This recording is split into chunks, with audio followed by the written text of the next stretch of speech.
गरुड़ पुराण की कथा आती है कि यमराज जी एक तोता को देख के हंस गए। तो तोता बोला कोई और हंस जाए तो बात बनेगी, यमराज हंस रहा है। तोते के मित्र थे गरुड़ जी, भगवान के वाहन। तो अपनी पहुंच लगाते हैं ना लोग, जब संकट में आते हैं तो अपनी पहुंच लगाते हैं, जैक लगाते हैं, हाथ पांव फड़ाते हैं। गरुड़ जी को कहा कि भैया तुम कैसे भी एक काम करवा दो। बोले क्या?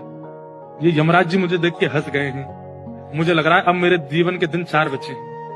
तुम कैसे भी भगवान से कहकर के मेरी जो जीवन अवधि है उसको बढ़वा दो, क्योंकि मुझे पता है कि ये यमराज जी तभी हंसते हैं जब किसी को उठाना होता है। गरुड़ जी बोले भगवान से बाद में बात करूंगा, पहले तुम मेरे पास आओ, बैठो मेरी कमर पे।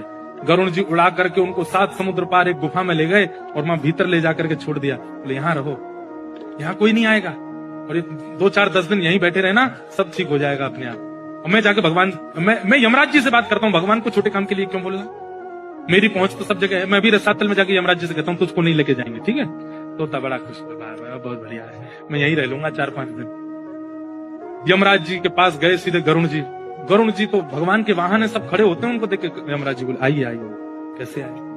बोले हम बस एक बात कहने आए हैं, फिर हमको जाना है वैकुंठ। हमारा एक मित्र है तोता, वहां का, उसका ये नाम है। बोले अच्छा, तुम उसको देख के हंस गए थे परसों, क्यों हंसे थे? कोई योजना बन रही हो तो मत बनाना। अच्छा, उस वन के तोते के बारे में? बोले हाँ, मैं तो उसको देख के इसलिए हंस गया था, मैंने कि देखो कैसे कर्म की विधि, ये अभी यहाँ बैठा है और इसकी मृत्यु 7 समुद्र पार एक गुफा में बिल्ली के खाने से होगी, और मैं ये सोच के हंस रहा था कि ये 7 समुद्र पार पहुंचेगा कैसे। तभी यमराज जी बोले देखो देखो आ गया। पीछे देखा तो उस तोते की आत्मा आ रही थी, मर गया। गरुड़ जी बोले मैं ही छोड़ के आया था इसको।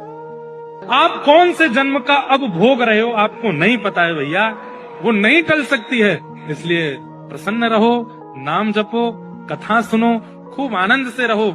इस बात का दोष मत दिया करो कि हम इतना अच्छा अच्छा करते हैं, हमारे साथ बुरा क्यों होता है।